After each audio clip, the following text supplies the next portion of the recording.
iyi mwumva ni radiyo ijwi ry'Amerika ivugira Washington DC mu Kirundi no mu Kinyarwanda.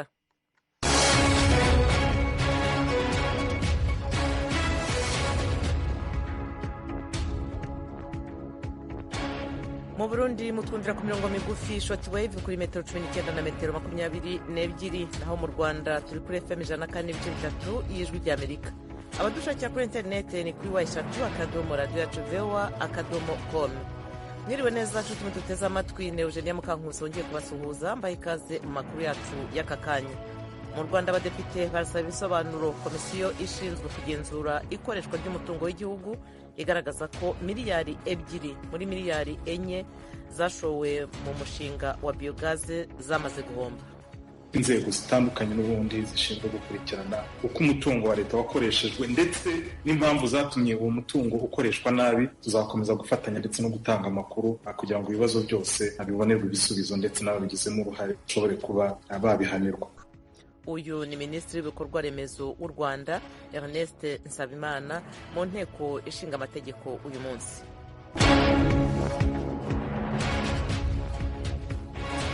Mu Burundi amashyaka CNL na Radebu avuga ko nta bwisanzure bwa politiki buri mu gihugu.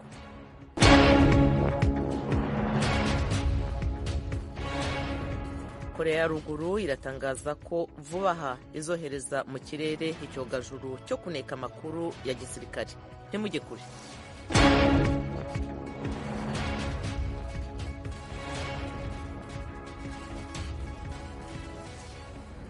Turahera ku makuru avugwa hirya no hino ku isi. Vice Perezida wa Leta Zunze Ubumwe za Amerika Kamala Harris uyu munsi ari mu ruzinduko muri Polonye. Yatangaje ko igihugu cye gishyigikiye igitekerezo cyo gukora nketi ku byaha by'intambara muri Ukraine. Inkuru tugezweho na mugenzi wacu Thomas Kamirindi. Uruzinduko rwa Kamala Harris rugamije kwerekana ko Amerika yitaye ku mutekano w'ibihugu by'inshuti byo mu Burayi bw'Uburasirazuba bari kumwe mu muryango wa OTAN.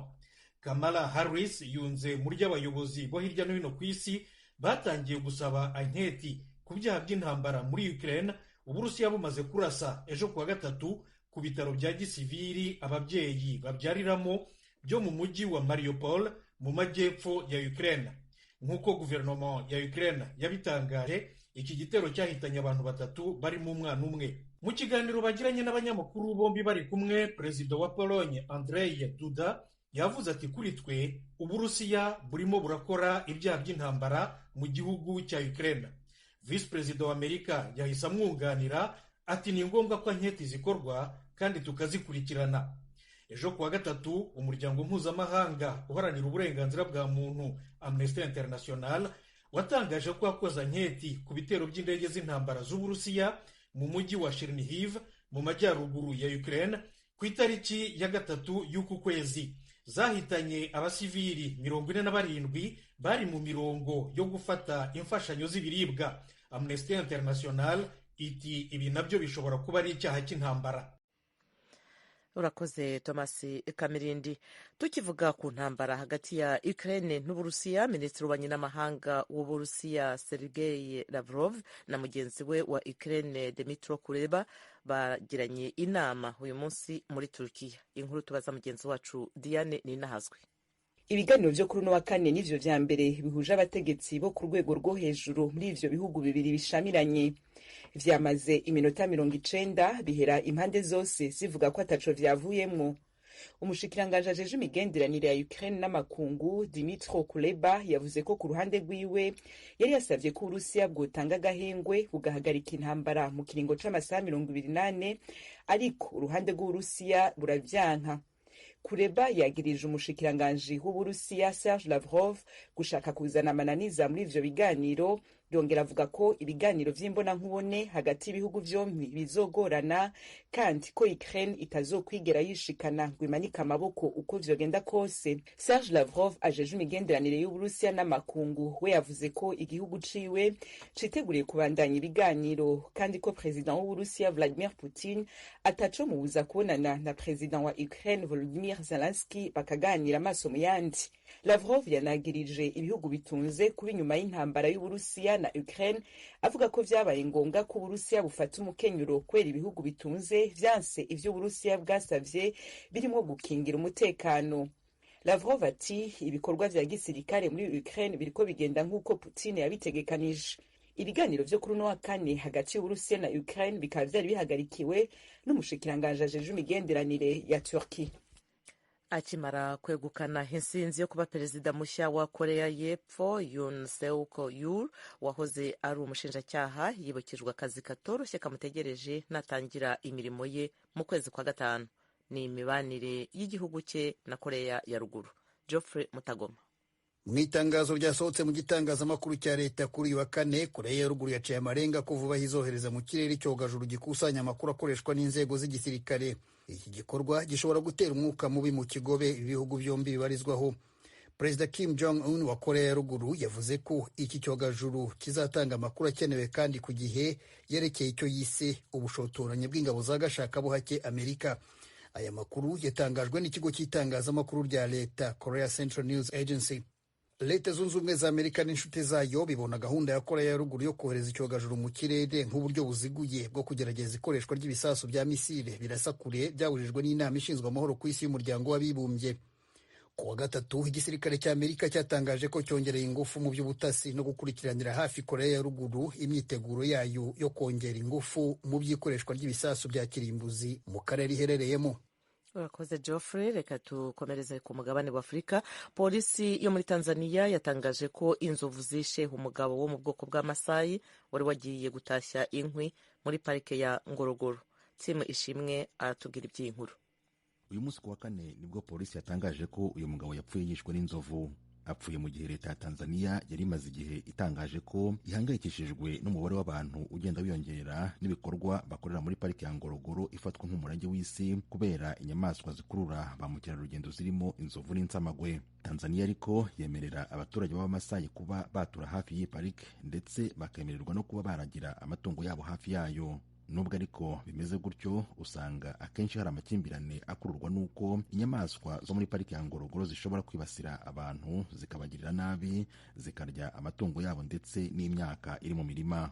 Umwaka ushize abandi bana 8 nabo bapfuye bariwe n'intare aho bari bagiye gushaka inka zabo zazimiye.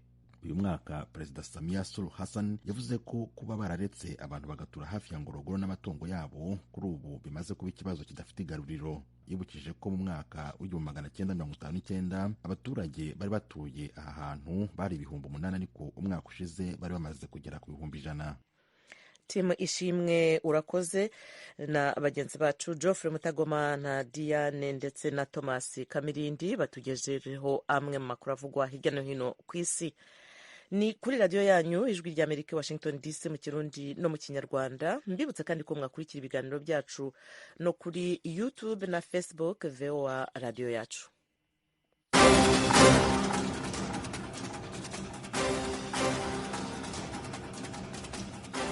Ubu noneho tugiye mu karere k'ibiyaga bigari bya Afurika, duhereye mu Rwanda aho Minisitiri w'ibikorwa remezo Ernest Nsabimana uyu munsi yitabye inteko ishinga amategeko kugira ngo ayisobanurire idindira ry'umushinga wa biogaze leta yakoresheje nk'igisubizo ku bicanwa byabaye ikibazo mu gihugu. Mugenzi wacu Asumuta Kaboyi yabikurikiranye. Uwo mutungo utimukanwa mu mujyi wa Kigali uburana n'umuryango wa nyakwigendera Paul Rwigara ni ikibanza giherereye ahazwi nko mu Kiyovu Peya. Umwanzuro wo guhamagaza Minisitiri w'ibikorwa remezo ngo atange ibisobanuro ku idindira ry'umushinga wo gukoresha biogazi mu Rwanda wafashwe nyuma y'aho komisiyo ishinzwe kugenzura imikoreshereze y'imari n'umutungo by'igihugu yasesenguye raporo y'umugenzuzi mukuru w'imari ya leta y'umwaka wa 2019-2020. Iryo sesengura ryagaragaje ko 55% ya biogazi yubatswe mu gihugu hose yamaze kwangirika. Zimwe mu mpamvu zagaragajwe n'abadepite bagize komisiyo ishinzwe kugenzura imikoreshereze y'umutungo wa leta zirimo kuba uyu mushinga utarakorewe inyigo neza, ibintu bishimangirwa n'abaturage bari baragerejejweho iyo biogaze ikaza kubapfira ubusa. Biogaze bayikoresheje bituma mbese dukoresha ibicanwa bikeya. Umuntu yabyumva gute kandi koko hano mu Mutara nta nkwi dufite, ukumva yuko ugize amahirwe. Niyo umugore yabaga adahari cyangwa umwana adahari, bashaka inkono kuzikura umugabo gateka kandi kwikorera n'indi mirimo ubona uyu mushinga barawize nabi rwiyemezamirimo we iyo aje ni amafaranga yakoreraga akigendera. Biyogaze narikoresheje ariko biyogaze yarapfuye none na biyogaze impombo ziraziba ntabwo twagize twigaho nangwa n'umunsi n'umwe nta n'umutekinisiye dufite wabizibura ntawe. Ikosa riri ku bayobozi baje bakabidukorera hanyuma baza kubidukorera ntibabikurikirane ngo batuye abatekinisiye bazajya babitwigisha uko uburyo tuzajya tubizibura. Umuturage wubakirwaga biyogaze yasabwaga amafaranga 100,000 y'amanyarwanda, akaba agomba kandi kuba atunze inka kuko kugira ngo biyogaze iboneke hasabwaga amase n'amazi kugira ngo umuturage abashe gukoresha ubwo buryo bw'ingufu. Ku ruhare rw'umuturage leta yongeragaho amafaranga agera ku 300,000 kugira ngo uwo mushinga ukorwe neza. Uyu mushinga ukaba wari umaze gushorwamo miliyari zigera kuri 4 harimo igice kinini cya leta ndetse n'uruhare rw'abaturage. Komisiyo ishinzwe kugenzura ikoreshwa ry'umutungo w'igihugu igaragaza ko muri miliyari 4 zashowe agera kuri 2 yamaze guhomba nyuma y'aho biyogaze zubatswe zapfuye zidakoze icyo zari zagenewe. Bamwe mu badepite bagaragaje ko bahombeje uyu mushinga bagomba kubiryo. Uyu ni Depite Rukurwabyoma. Igihombo kizanwa n'abantu, abo bantu bakwiriye kuryozwa igihombo bate. Minisitiri w'ibikorwa remezo Nsabimana Ernest asobanura iby'uyu mushinga yumvikanishije ko bitarenze ukwezi kwa 6 uyu mwaka hazaba hamaze kumenyekana buri biyogaze ikibazo yagize n'impamvu zatumye idakomeza gukora. Uyu muyobozi ariko yanashimangiye ko abafite aho bahuriye n'ihomba ry'uyu mushinga bazabiryozwa. Ibi nabyo bikazagaragara mu isesengura, ese igihombo cyaturutse abakigizemo uruhare ni abahe, barabazwa ibiki, ariko inzego zitandukanye n'ubundi zishinzwe gukurikirana uko umutungo wa leta wakoreshejwe ndetse n'impamvu zatumye uwo mutungo ukoreshwa nabi. Tuzakomeza gufatanya ndetse no gutanga amakuru kugira ngo ibibazo byose bibonerwe ibisubizo ndetse n'ababigizemo uruhare bashobore kuba babihanirwa. Ku ruhande rw'abaturage abavuganye n'Ijwi rya Amerika basobanuye ko batazongera kwinjira muri uyu mushinga nyuma y'uko bahuye n'igihombo. Uriya mushinga warangije gupfa kuko nubwo ngo bwari izindi 28 twagombaga gukora, ariko kubera ko n'iza mbere batahuguye abantu ngo bajye bazikanika zibeho ntabwo abaturage bakizikunda. Kugira ngo ubwire umuturage ngo niyongere akoreshe biyogaze biramugora, ntabwo yabyemera. Bakoze ari gukurikiza kuva babikora ntibyakoze cyangwa wakwatsa ukatsa bikaka umwanya muto bikazima. Gusa bidutera ibihombo twangiriza ibibanza ntitwahubaka, dushyiramo amafaranga baduseka ibyo twakoraga uruhare rwacu tubishyiramo, byose byarahombye rwose n'umushinga utagize icyo tumarira. Twabishyiza ndetse ko tuba tuzuragira, iyo tugira uwo twishyuza tuba twaramwishyuye. Usibye uyu mushinga bivuga ko wizwe nabi abaturage bakananirwa kuwushyira mu bikorwa, hari abandi batunga agatoki abaturage nabo bavuga ko bahawe inka bakazigurisha bikagorana gukoresha biyogaze nta mase.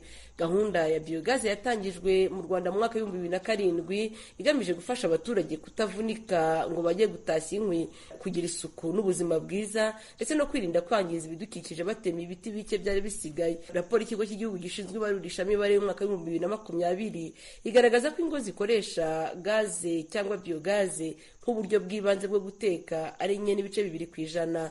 Iri janisha ryavuye kuri 0.1% mu mwaka wa 2010-2011.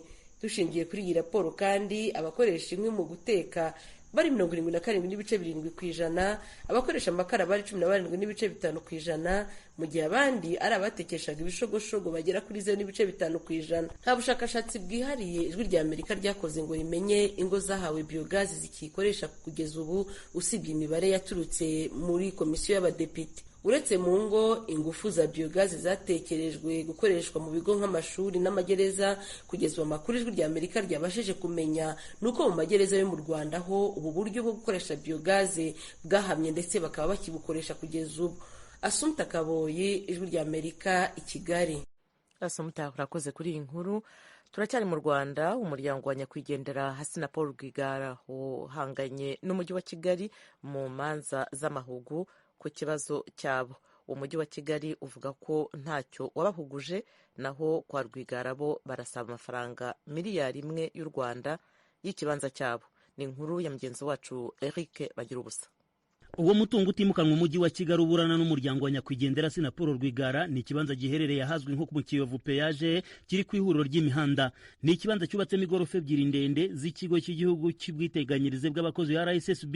Abo kwa Rwigara bavuga ko mu 2003 umujyi wa Kigali wahaye Rwigara ubutaka ariko umusaba kwimura bari baburiho abanje kubishyura. Abahagarariye umujyi wa Kigali barimo umunyamategeko Liliane Gahongayire bavuga ko Rwigara atabashije kubahiriza amasezerano yari yagiranye n'umujyi wa Kigali yo kwimura bari kuri ubwo butaka, biba ngombwa ko bwegurirwa ikigo cy'ubwiteganyirize bw'abakozi ya RSSB. Abo banyamategeko bavuga ko Rwigara yari amaze kwishyura abaturage miliyoni 6 z'amafaranga gusa, bityo ko ari umujyi wa Kigali wagombye kubumusubiza. Umunyamategeko Janvier Rwagatare wunganira umuryango wa Rwigara avuga ko ayo mafaranga miliyoni 6 yabazwe n'umujyi wa Kigali, akavuga ko atari wo kubaza ibimenyetso. Yemeza ko ku ruhande rwa Rwigara berekanye intonde z'abaturage bimuwe n'amafaranga babishyuye. Yavuze ko izo miliyoni 6 zivugwa n'umujyi wa Kigali zateshejwe agaciro mu rundi rubanza. Uyu munyamategeko akavuga ko naho umujyi wa Kigali wandikiye Rwigara umugaragariza ko yananiwe kwimura abaturage ngo bigaragare nk'ikimenyetso ku kiburanwa. Agakomeza kuvuga ko aho igorofa z'ikigo RSSB zubatse hose hari ubuso bwa Rwigara. Mu mvugo ibumbatiye kutishima, Madame Adeline Rwigara umugore wa nyakwigendera afata inyubako za RSSB akazibona nk'ibizu bireshya naho bwagakereye bubatse mu kibanza cyabo. Avuga ko Rwigara amaze kuhimura abaturage umujyi wa Kigali wamubwiye ko uhashaka ukahashyira ibindi bikorwa. Avuga ko Rwigara yabasabye kumusubiza amafaranga yishyuye yimura abaturage nayo yishyuye umugenagaciro. Avuga ko mu magambo ye umujyi wamujugunyiye sheke ya miliyoni 6 z'amafaranga nawe arayibasubiza, imanza zitangira ubwo. Umujyi wa Kigali urasobanura ko hari n'abaturage bari batuye muri ubwo butaka bagiye bagirana ibibazo no kwa Rwigara kandi ko biteguye kubitangaho ubuhamya. Uvuga ko ikibanza cyari gifite nimero 5860 kiza guhinduka ikibanza nimero 109 cyari icy'uwitwa Claver Kayihura. Umujyi wa Kigali uvuga ko kwa Rwigara bakoresheje igenagaciro ku kibanza 5860 kitari cyo. Ukavuga ko hari baruwa yo mu 2009 Rwigara yanditse mbere yo gupfa yemeza ko atari yararangije kwimura abaturage. Icyakora umujyi wa Kigali ntiwabashije kugaragariza urukiko niba ikibanza nimero 5860 kwa Rwigara baregera cyarabayeho cyangwa kitarabayeho. Umugore wa nyakwigendera Adeline Rwigara we agakomeza gutsemba akavuga ko iyo baruwa itabayeho. Imbere umucamanza yavuze ko igihe ubutegetsi bwabatwariraga uruganda rw'itabi n'igihe we n'abana bari baboheye iwabo mu gipangu babasahuye inyandiko bari batunze zose bakagenda bakiyuzurizaho ibyo bishakiye. Agasaba ko bagaragaza umwimerere w'iyo baruwa. Umujyi wa Kigali ukavuga ko wayigejeje ku rukiko mu mwimerere wayo. Adeline Rwigara avuga ko ibyakozwe ari ibyo yise ikinyoma cyangwa se itekinika, kuko yemeza ko Rwigara yari yarimuye abaturage ku kiguzi gisaga miliyoni 400 z'amafaranga. Atumbereye abanyamategeko bahagarariye umujyi wa Kigali yabatungaga ikiganza ati ndabatumye mugende mubwire bene wanyu ko ibyo bakoze batwibye kandi bizwi. Imyitwarire yazamuye amarangamutima ko bari mu rukiko bagasekera icyarimwe mu majwi yo hasi. Urukiko rwamwibukije ko nta wundi agomba gutuma uretse umucamanza ukuriye inteko iburanisha. Yavuze ko nubwo atibuka neza itariki umugabo we yatsindiyeho umujyi wa Kigali ku rwego rwa mbere byamubereye intandaro yo kwicwa ziri imitungo ye. Mu 2013 Rwigara yari yatsinze umujyi wa Kigali mu izina ry'akarere ka Nyarugenge utegekwa kwishyura amafaranga akabakaba muri miliyari 1. Yari akubiyemo ayo yishyuye abaturage ndetse n'ayo umugenagaciro. Ibyo umujyi wa Kigali wanze gushyira mu bikorwa ibyemezo by'inkiko bakomeza kuzurungutana na magingo aya. Paul Rwigara yapfuye mu 2015 ubutegetsi buvuga ko yazize impanuka mu gihe umuryango we uvuga ko bwamwivuganye. Urukiko ruzabifataho icyemezo ku itariki ya 6 z'ukwezi kwa kane uyu mwaka. Bagira ubusa ijwi ry'Amerika i Kigali. Eric Bagira ubusa urakoze kuri iyi nkuru. Twibutsa abatwumva ko iyi ari radiyo ijwi ry'Amerika ivugira Washington DC mu Kirundi no mu Kinyarwanda. Mutwumva kuri metero 19 na metero 22 mu Burundi, naho mu Rwanda tukuri FM 104 n'ibice bitatu y'ijwi ry'Amerika. Ibiganiro byacu birakomeje.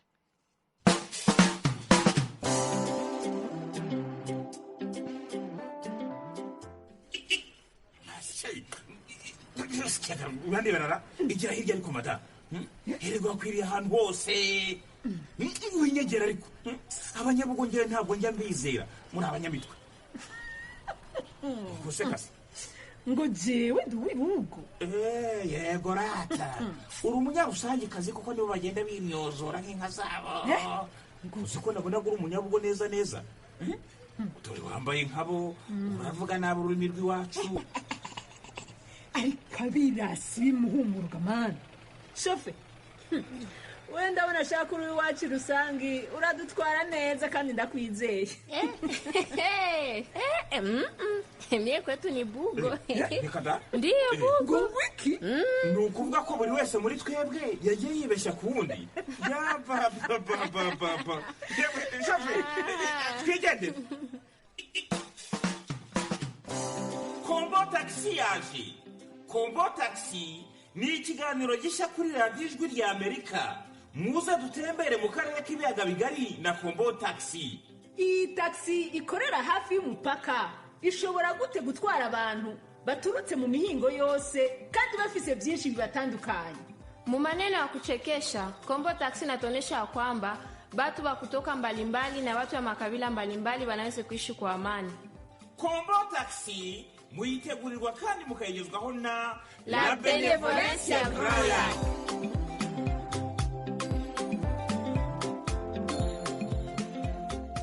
inshuti z'ijwi ry'Amerika murararitswe rero tujye noneho mu Burundi. Abayobozi b'igihugu bumvikanisha kenshi ko urubuga rwa politiki rwugururiye bose mu gihe amategeko ariho akurikijwe, nyamara amashyaka amwe n'amwe arimo CNL na Radebu bo bavuga ko ari ku rurimi gusa.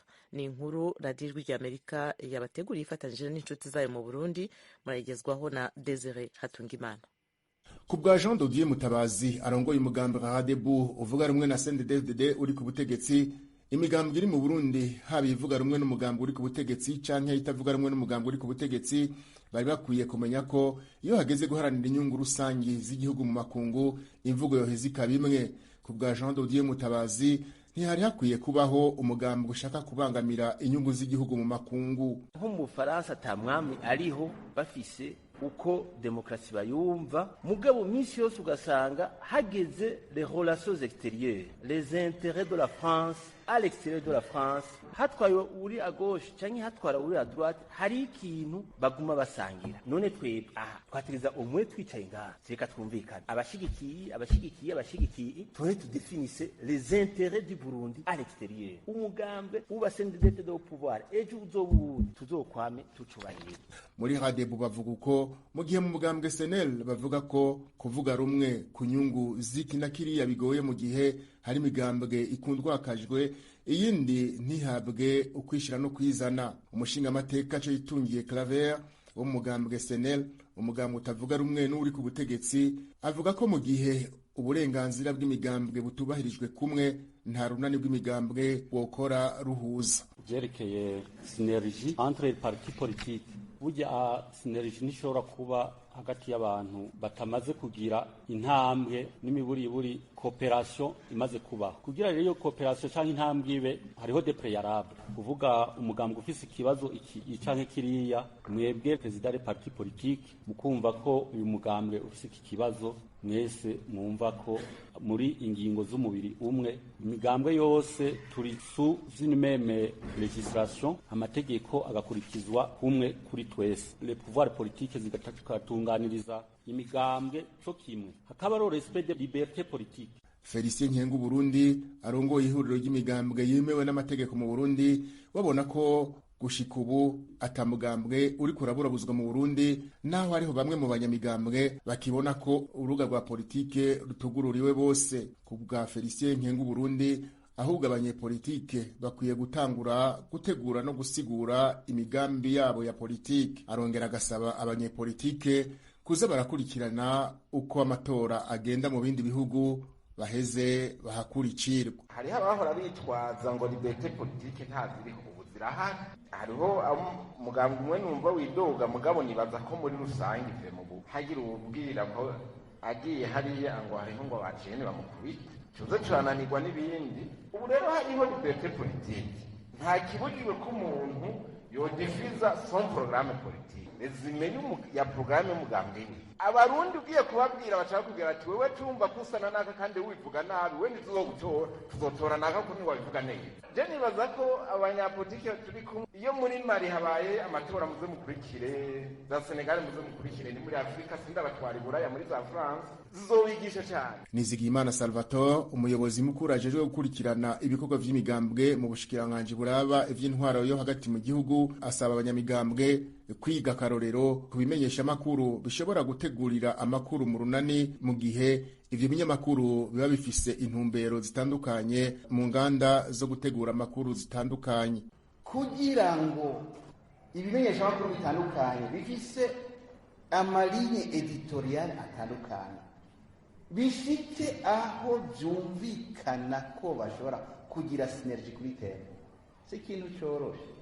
Mugabo ku nyungu baba babona ku cigwa bagomba gutanga, ku butumwa bagomba gutanga, barashira hamwe amaradiyo 10 akagira redaction imwe. Natwe ngaha tubyige birafise akamaro, kandi baramaze kumva yuko iyo hari ikiganiro kiriko kiratangwa kumenyesha amakuru byose mu mwanya umwe, birafise icyo byungura kandi biba bifise akanovera, kandi birafise n'icyo biterera.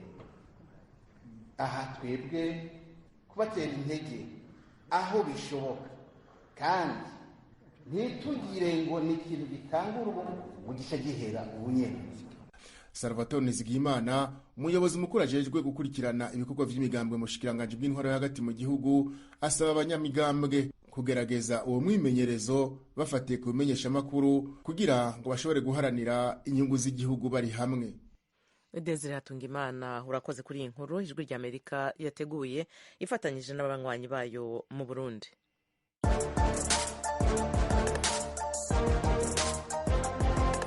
Bakunzi b'umukino wa basketball, irushanwa rya Basketball Africa League rizwi nka BAL ryongeye ryagarutse. Ibi birori by'akataraboneka bigiye kuba ku nshuro ya kabiri, ngibi birakomanga. Natwe ku Ijwi ry'Amerika mudatenguha, ku bufatanye n'ubuyobozi bwa BAL, tuzaba twawukereye tubagezaho imikino y'imbaturaramugabo muri basketball nyafurika.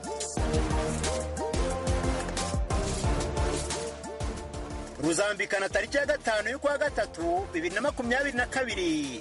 Amakipe 12 yambariye urugamba rwo kwamburaza Zamalek mu Misiri ikamba yambitswe ubwo yegukanaga igikombe cya mbere cya BAL umwaka ushize.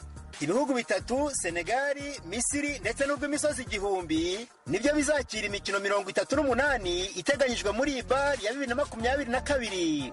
Turabararitse rero nta gukuraho urushinge kuri radio ya Ijwi ry'Amerika ndetse n'andi maradiyo dukorana, kuko tuzabagezaho iyi mikino irimo kuba, ibizaba bivugwa mbere na nyuma y'imikino ndetse n'incamake y'uko izaba yagenze. Basketball Africa League ku Ijwi ry'Amerika. Ninde uzakijyana? Ntimuzacikwe.